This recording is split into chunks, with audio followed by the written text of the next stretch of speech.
Te aviso para que pongas la diapositiva. Aló.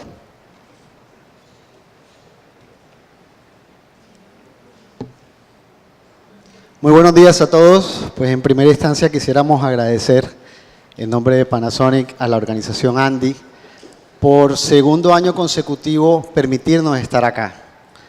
Nosotros hace un año, cuando Alberto nos comentó que tenían esta idea, que querían desarrollar todo el tema de renovables en Barranquilla como eje para la región norte del país, dijimos, vea, nosotros estamos aquí para apoyarlos.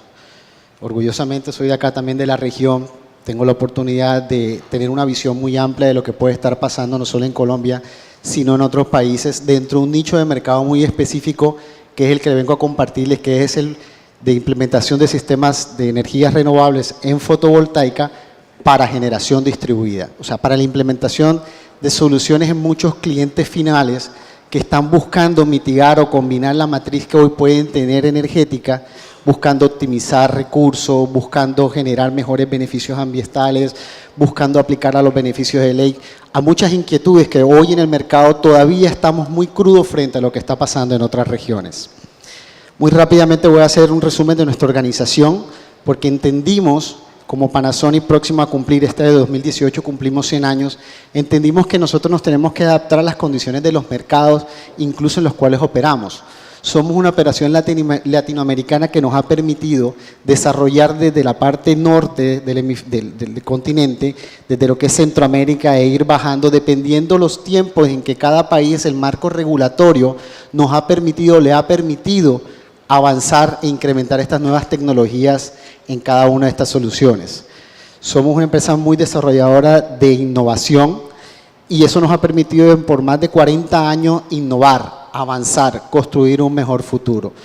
Hoy no hablamos de productos, por lo general. Cuando hablamos de soluciones, hablamos de proyectos específicos.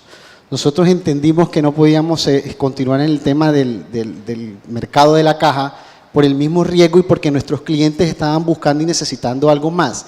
Necesitaban quien le podía generar una confianza y un acompañamiento para poder convertir y estructurar soluciones como esta. Todo este tipo de proyectos son soluciones de generación distribuida. Clientes que estaban requiriendo energía, combinarla con otras fuentes y poder desarrollar una mejor competitividad en los mercados. Hemos tenido clientes, por ejemplo, que han evaluado otro tipo de fuentes renovables y no les pudieron darle los resultados que necesitaban.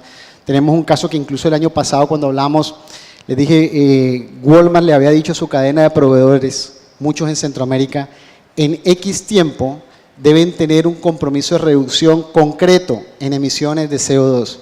Aquellas empresas que no cumplan estos indicadores no podrán continuar en mi cadena de suministro. Empresas como esas lo hicieron.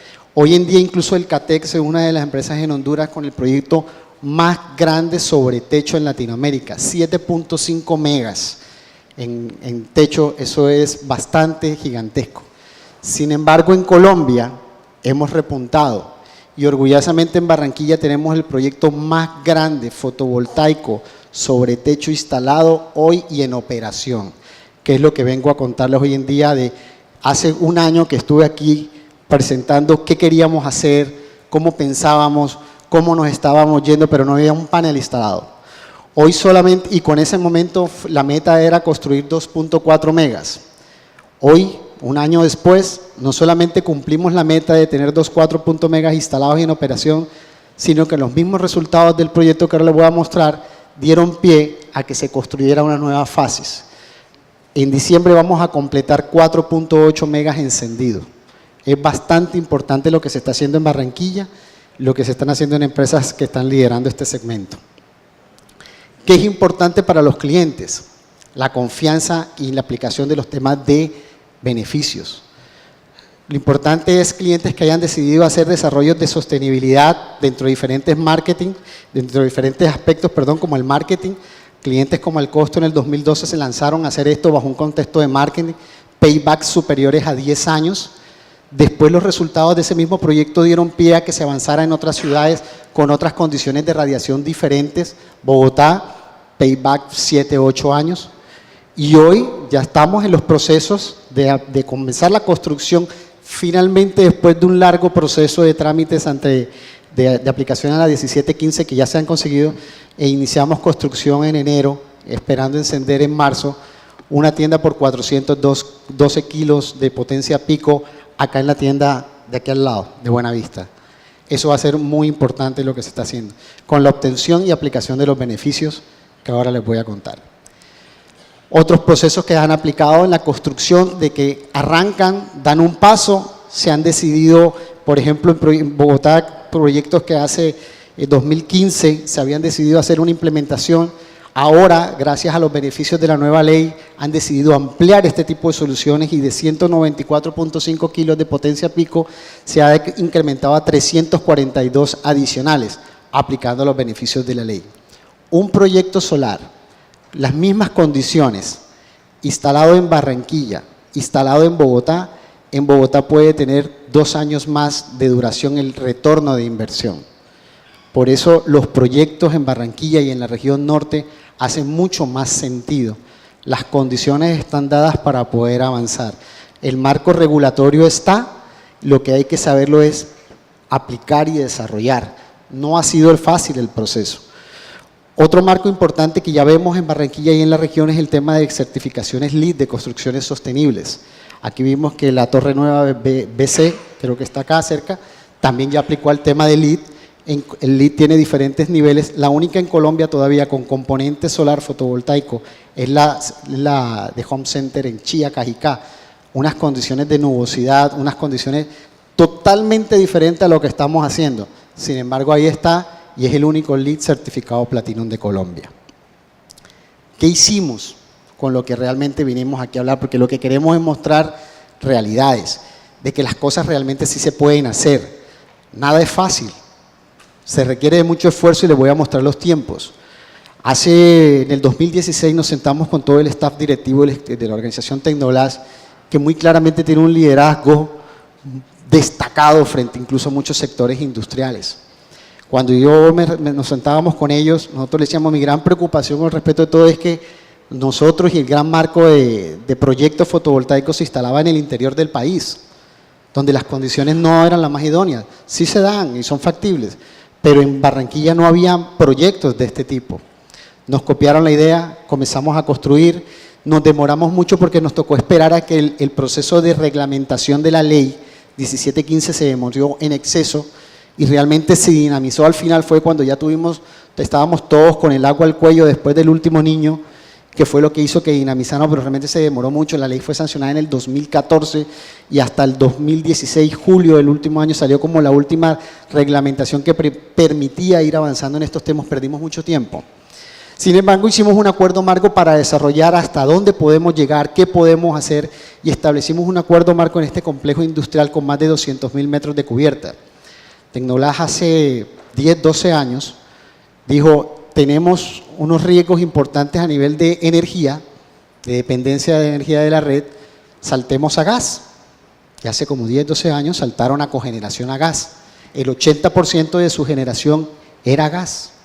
Sin embargo, también con la volatilidad del mercado, con los riesgos, con los sí, con los no, con la incertidumbre, y cuando todos estos empresarios ven en nuestras condiciones de que somos mercados, que todos los días nos puede pasar algo, dijeron, oiga, ¿qué alternativas podemos tener para estabilizar de cierta forma mi costo energético, fijarlo de algún tiempo en un mayor plazo y establecer algo que yo tenga mejor control? Establecimos el primer proyecto y comenzamos a desarrollarlo por fases, aplicando de cero. Acababa de salir la reglamentación y enseguida, o sea, saliendo firmada, entrando nosotros a ser parte de esa para poder aplicar lo que realmente queremos. Les quiero mostrar un video muy breve, pero que explica mucho de lo que el contexto de lo que se quiere hacer.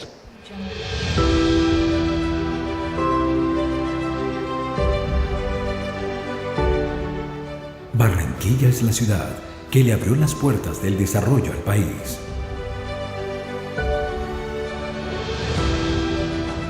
Nos ha mostrado un camino que empezamos a recorrer hace más de 30 años con innovación y tecnología, pero sobre todo con el talento y creatividad de nuestra gente.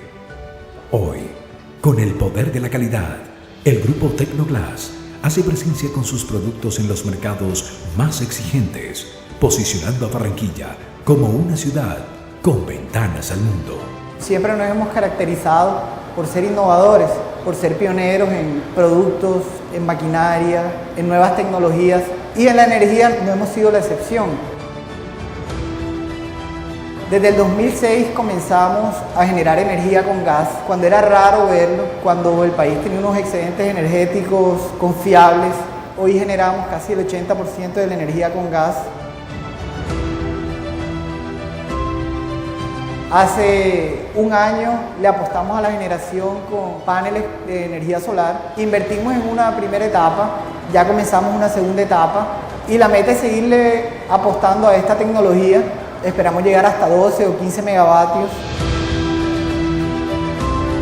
El grupo Tecnoglass, siempre a la vanguardia, comienza hoy una nueva era energética de la mano de Panasonic, haciendo una apuesta por la sostenibilidad y las energías limpias. Bueno, el primer beneficio que se tiene, aparte de ser una energía limpia, es el beneficio que nos da la ley 1715, beneficios tributarios que ayudan a apalancar este tipo de proyectos. Así hace los retornos de inversión mucho más cortos con respecto a otro tipo de energías. Se puede decir que es una energía a bajo costo gracias a que este tipo de tecnologías tiene tendencia a bajar los costos en el mercado.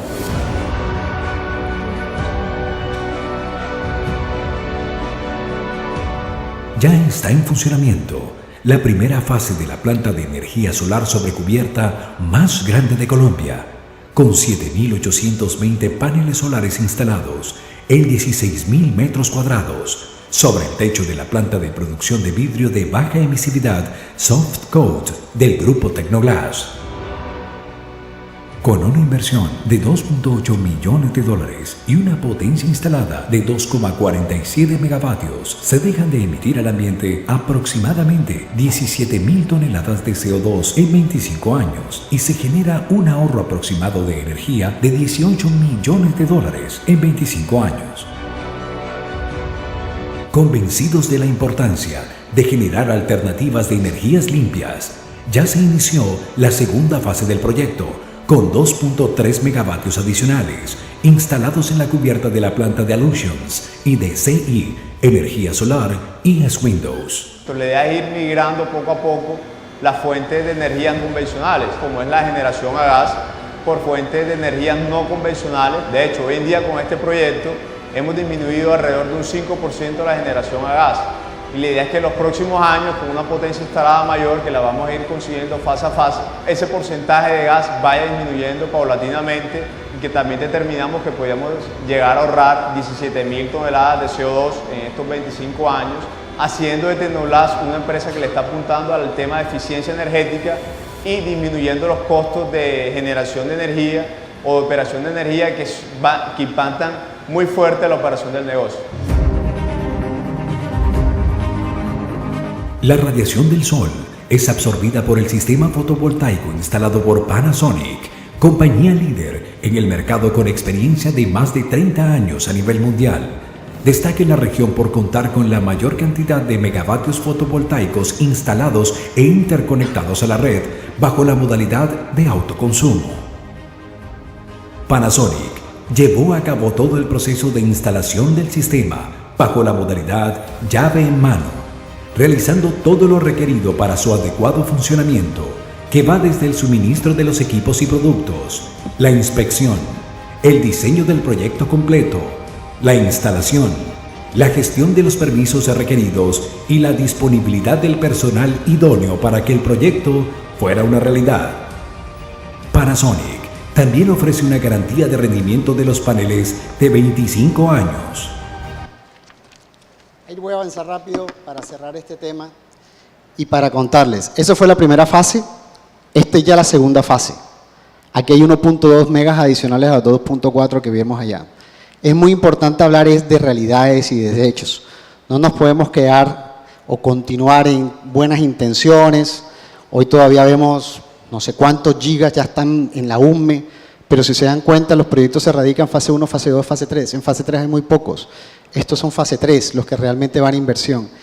La experiencia para poder obtener estos resultados tácitos a nivel numéricos de cuáles son las potencias, cuál es la inyección de energía a la red, cuáles son la cantidad de reducciones de emisiones de CO2 y, por ejemplo, cómo los 2.4 megawatts, ¿en qué significaría?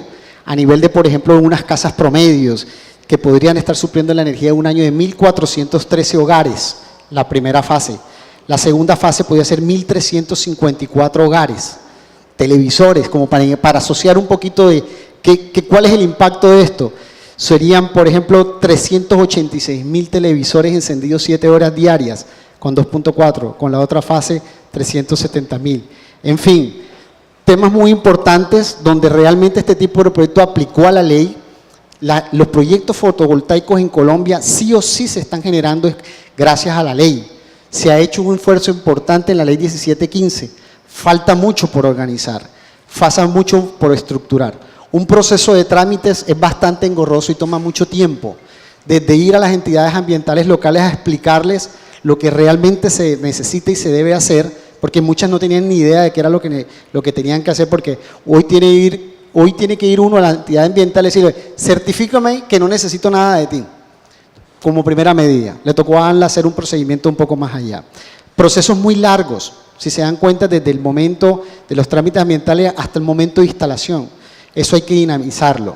En el tema de las dos fases, una fase más rápida, la otra un poco más larga, dependiendo de los tiempos. La segunda fase se demora más porque en este momento no hay filtros en la AMLA y en el UMME. El mismo trámite para un proyecto de 5 kilowatts es el mismo para este de 2.4 megas. Y hay una concepción increíble en este tipo de entidades. Ejemplos de sistemas de generación de curvas de generación diarias. Son porciones, por ejemplo, el día 2 de noviembre un sistema generó 1.9 megawatts hora año y el otro 6.5. Son realidades. Lo importante es que estos proyectos realmente se hacen sentido. Cuando se decidió y se tomó la decisión de inversión de la primera fase en el 2016 en papel, estaba en un payback aproximadamente 5.6 años. Después de encendido, la organización Tecnolab coge los números, los modela y los revisa y dice, mira, me está dando inferior a 5 años. Buenísimo. Eso es muy importante. ¿Vale? Esto era parte de lo que quería mostrarle porque proyectos como Tecnoglass hoy no van a ser los únicos en Barranquilla. Llegamos en buen momento por la afiliación de Barranquilla en este entorno de ciudades muy importantes a nivel mundial que van a jalonar este tema. Y a partir del próximo año vamos a encender en Barranquilla alrededor de 2 megas más en diferentes tipos de proyectos, lo que continuará con la estrategia que se viene desarrollando de ciudad sostenible. Muy orgullosos de ser parte de eso y esperando que todos más podamos participar de eso. ¿Vale? Muchas gracias. Marco, muchas gracias. Bueno, arranquemos, digamos, nuestro panel. Una pregunta para ambos, teniendo en cuenta que ustedes están en el negocio de renovables, digamos, en dos orillas distintas, pero viven, digamos, el mismo proceso tanto en Colombia como en los países que están. ¿Qué piensan del marco regulatorio, de la propuesta regulatoria actualmente en Colombia, la que ya está vigente y la que está en discusión? ¿La ven apropiada para que efectivamente Colombia pueda aprovechar las energías renovables en su matriz energética? Yo quisiera, ¿cuál es la perspectiva de cada uno de ustedes del tema regulatorio? Hoy en día, con lo que tenemos, proyectos grandes, de gran escala, no se pueden sancionar. Y no se pueden sancionar porque no son financiables. Afortunadamente la CREG, aquí en cabeza del doctor Germán, que está presente con nosotros, en diciembre del año pasado emitió un documento muy importante, que es la famosa resolución 161, en donde habla de 4 distintos mecanismos que lograrían que estos proyectos sean financiables, que tengan cierre financiero y que un banco esté dispuesto a poner la plata para hacerlos. Cualquiera de los 4 funciona. Hay ventajas y desventajas de cada uno de los 4, no quiero entrar en detalle, pero falta poner eso en firme. Si eso está en firme, si se define cuál es el mecanismo de contratación de largo plazo para venta de energía, y que sea un mecanismo que sea otra vez totalmente tecnológico, neutral, o sea, que no sea para ninguna tecnología u otra, que sea totalmente, tenga neutralidad tecnológica, que es un término que aquí en Colombia es importante. En ese momento, cuando se tenga la definición de ese es el mecanismo, vamos a tener otro paso, porque antes de la subasta se tiene que definir el mecanismo. Sin mecanismo, hacer una subasta no tiene sentido. Entonces, ese es el detallito que hace falta. Esperamos que muy pronto tengamos la definición de cuáles de esas 4 opciones que dio la CREC va a ser la que se va a escoger, y una vez se tenga eso, se pueden hacer las subastas. Y las subastas, otra vez quiero recalcar mucho, no tienen que ser específicas para tecnologías renovables, es para plantas nuevas. Ayer lo explicó Alejandro Lucio. Ese es el paso que hace falta, y si este año, al final del año, tuviéramos ese documento para compartirlo y para poder darle observaciones, sería realmente el gran regalo de Navidad que la CREC le daría al gremio. Y aquí sé que se está riendo el doctor Germán porque le dije que si esa resolución no salía era como tener una Navidad sin natilla. Entonces esperamos que tengamos natilla esta Navidad para el sector renovable. Felipe, bueno, yo no estuve ayer en el panel de Alejandro, en la presentación de Alejandro Lucio, pero lo que te entiendo es de la perspectiva de ustedes, porque aquí hay 2 caminos: hacer subastas con tecnología dirigida. Ustedes, digamos, como promotores de la energía eólica, no necesariamente ven que ese tenga que ser el camino. O sea, ustedes creen que pueden ser competitivos en subastas, no de tecnología, sino subastas neutras, pero con un mecanismo que garantice, pero algún tipo de, digamos, subastas para plantas nuevas, pero que con un consumo de energía medio. ¿Con qué modelo es el que ustedes, por ejemplo, en Brasil ven que más se utiliza? En Brasil se utiliza el mecanismo de energía media, que de hecho fue una de las 4 opciones que dio la CREG en diciembre del año pasado, y es básicamente que yo me comprometo a venderte a ti una cantidad de energía durante un periodo largo, y entendiendo la variabilidad de las energías renovables, yo no me puedo comprometer a una energía instantánea, sino en un periodo de tiempo largo a una cantidad de energía. En ese sentido, lo que se utiliza típicamente en los otros países y específicamente en Latinoamérica es la energía media, una cantidad de energía durante un periodo de tiempo. Ya, claro. Marcos, ustedes que hasta ahora han jugado en proyectos para autoconsumo y generación distribuida, pero me imagino que Panasonic también quisiera participar en grandes proyectos de generación. ¿Qué perspectivas tienen del marco regulatorio actual propuesto en esos dos nichos de generación solar? Nosotros nos hemos ido adaptando a las condiciones de cada país donde hemos entrado en la operación. Hay países que ya el marco regulatorio pues, es el esquema principal para poder actuar, y en unos avanza más, en otros avanza menos. En Colombia nos hemos orientado más al tema de generación distribuida, focalizados al autoconsumo, porque vimos que nos podíamos dinamizar de cierta forma y acortar los tiempos. Hoy la regulación, si bien ayuda a este tema, todavía faltan detalles por afinar. El tema que ya se está avanzando, el tema de definir el tema de los mecanismos de la venta de excedentes a la red, que le haga sentido a los empresarios hacer inversión y saber qué van a hacer con su energía sábados, domingos, ayudaría mucho a construir modelos financieros que realmente ayuden a cerrar los negocios de cierta forma en un periodo más corto. Nosotros hemos visto, por ejemplo, países como Chile, con la ley de pequeña y mediana generación distribuida, PMGDs.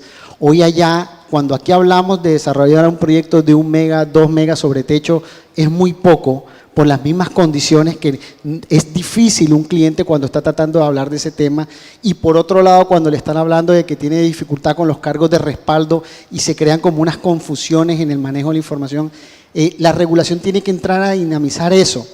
Chile lo hizo. Hoy hablamos de proyectos entre 3 y 9 megas en un mercado con un dinamismo potencial. En el tema de granjas solares, para combinarte la pregunta en el gran escala y distribuido, por ejemplo, ahorita conversábamos el tema argentino. Argentino le dijo a su mercado, miren, necesitamos que el sector comercial e industrial comience desde este año a combinar en su matriz y comenzar a incluir desde un 8% en renovables, pero esa es la obligación para las empresas. Hasta el año 20, 20%. Pero el gobierno dijo, bueno, ahora yo también tengo que ver cómo les suplo esa energía, y generó el desarrollo y las políticas para poder hacer los cierres de negocio e inversión. Se complicó un poquito el tema con la matriz de combinación de productos locales, que también en ciertos aspectos dificulta la incursión de este tipo de proyectos, porque muchas tecnologías, lamentable o afortunadamente, todavía son muy importadas en su mayoría. Hoy hay componentes, pero no alcanzan a ser un porcentaje tan alto de la solución. Entonces, el mecanismo claro es dinamización de gran escala, pero en distribuida en Colombia en la venta de excedentes. Hasta que eso no esté claro, todavía los proyectos no van a avanzar de manera rápida. Bueno, yo quisiera hacerles una pregunta en este sentido. Indiscutiblemente las energías renovables tienen unos beneficios ambientales evidentes, los cuales Colombia, digamos, ya hizo unas declaraciones, unos compromisos y ahí tenemos que avanzar. Segundo, en el tema de autoconsumo hay eficiencias económicas, porque no estás conectado a la red, independiente del tema del uso por respaldo. Pero ha habido como digamos, no hay claridad a veces de información, es las energías renovables a gran escala pueden mejorar el costo, digamos, el costo final para el usuario o no necesariamente eso se da. Hay países, digamos, en una etapa previa de energías renovables que tomaron ese camino y pagaron mucho más costo de energía. ¿Cuál es la visión que ustedes tienen hoy? Si las energías renovables que están en su pleno furor van a hacerle al usuario final más barato el consumo de energía o no necesariamente, y es un costo que una sociedad puede conscientemente asumir y pagar, que eso también no tiene ningún, digamos, pecado. ¿Cuál es la visión que ustedes tienen desde esas dos ópticas frente a esa inquietud? ¿Sí? Yo estoy seguro que la volatilidad de los precios sí se va a bajar con la introducción de las renovables. Que en el momento en que uno tenga una matriz que no solo sea hídrica o térmica, la térmica es típicamente cara, la hídrica es típicamente más barata, y tiene algo que complementa a la hídrica y a costos muy similares a los de la hídrica, probablemente la térmica que se necesita, es necesaria, ese respaldo hay que tenerlo, va a tener que usarse menos frecuentemente. Y eso va a hacer que haya menos volatilidad en el precio spot. Hoy en día el precio spot realmente tiene una volatilidad muy alta. Entonces, yo creo que hay una certeza de que traer las renovables sí va a disminuir la volatilidad. Sobre precios es difícil predecir, porque uno no se puede imaginar cuál va a ser uno no puede decir que los precios que se tienen en otras partes del mundo van a ser los precios que se tienen acá, pero los precedentes sí muestran que las subastas traen precios muy competitivos versus una matriz bastante competitiva como es la colombiana, porque es básicamente hídrica.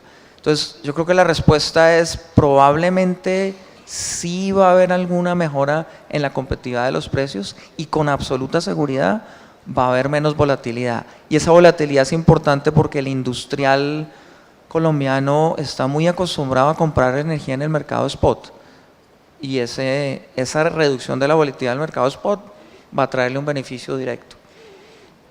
Marcos, ¿cuál es la perspectiva de ustedes? Sí, mira, dos cosas. Desde el punto de vista del precio de energía que pagan los usuarios, un proyecto fotovoltaico con su autogeneración definitivamente va a tener un precio de producción de energía para ellos muy inferior a lo que están pagando en la red.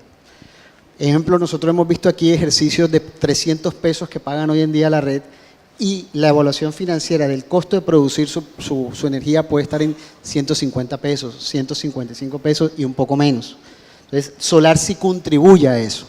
Aparte que tienen la proyección de fijar, incluso las personas muy asociadas a los temas de producción, les interesa tratar de fijar en el largo plazo muchos de sus costos, o sea, tratar de controlar un poco más el tema de costos variables. Mediante estos esquemas eso contribuye mucho. ¿Cuál ha sido el otro aspecto del precio de venta de proyectos fotovoltaicos? Si bien la tendencia en el mundo es a una baja en precios de las soluciones, todavía nosotros en nuestros mercados tenemos un impacto y en Colombia para ser efectivos el tema tasa de cambio. Hoy estamos con tasas a 3.000 y arriba. Realmente eso impacta o no permite que se perciba todos los beneficios que estas nuevas tecnologías están dando en el mercado. Sin embargo, cada vez siguen siendo más competitivas y definitivamente tienen que ser un recurso importante para combinar en la matriz energética a nivel de costos. Bueno, vamos a cambiar un poquito de tema, digamos, dentro de este mismo marco, y es La Guajira, ha sido un departamento rico en carbón, rico en gas, y ahora parece que La Guajira tiene un potencial eólico importante y un potencial de energía solar importante. Ya se va a abrir una convocatoria, o se abrió, tengo entendido, para construir una línea de transmisión para poder incorporar eso.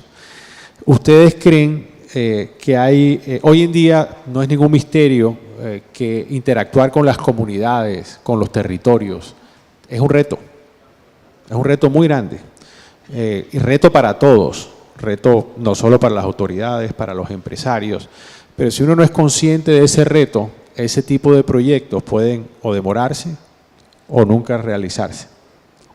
Y La Guajira tiene complejidades importantes. Bueno, tiene muchos privilegios, pero también tiene unas complejidades.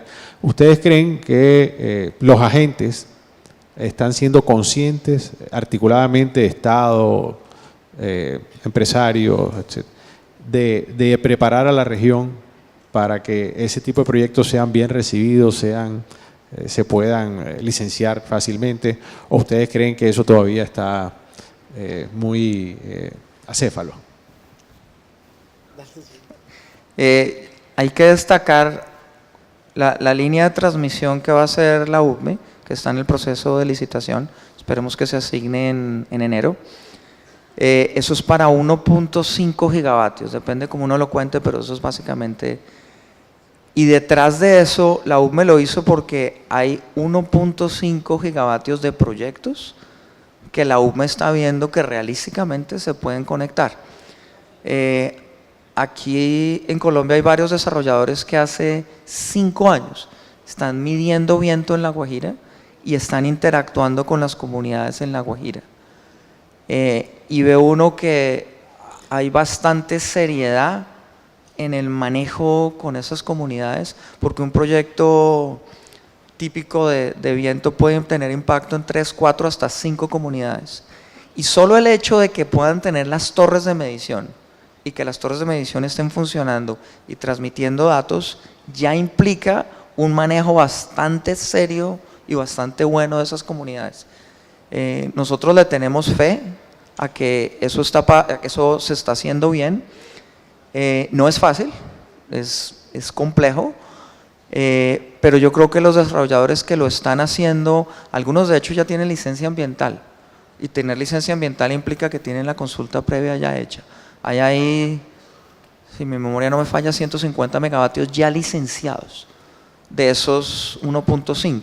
Esos 1.5 se van a conectar en el 2021, 2022, y uno ve que los procesos para llevar esos proyectos a una exitosa consulta previa y a una exitosa licencia ambiental se están dando.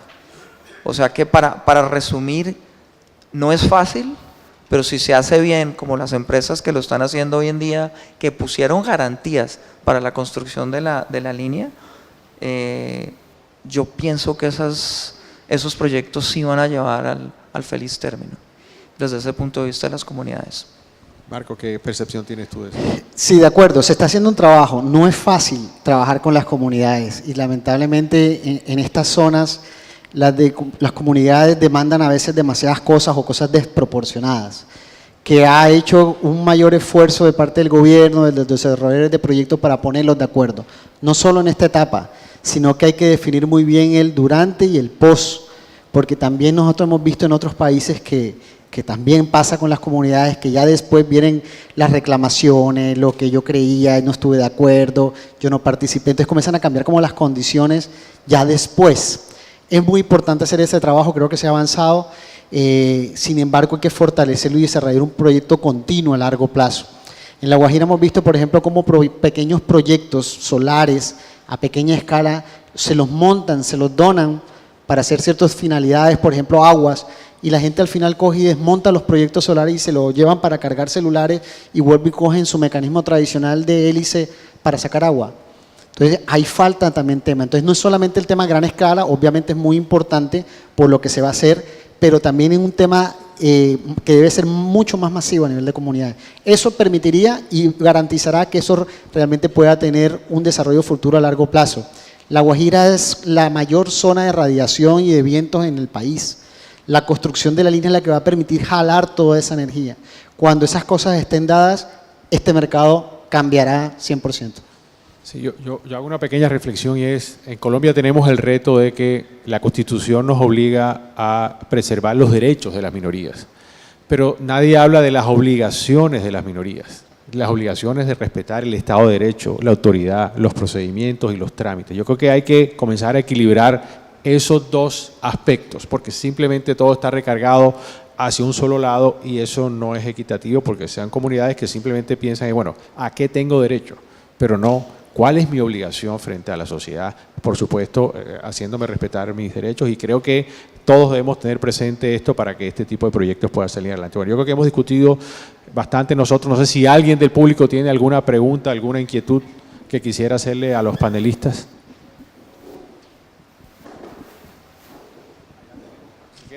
Si quieres te pones de pie y lo...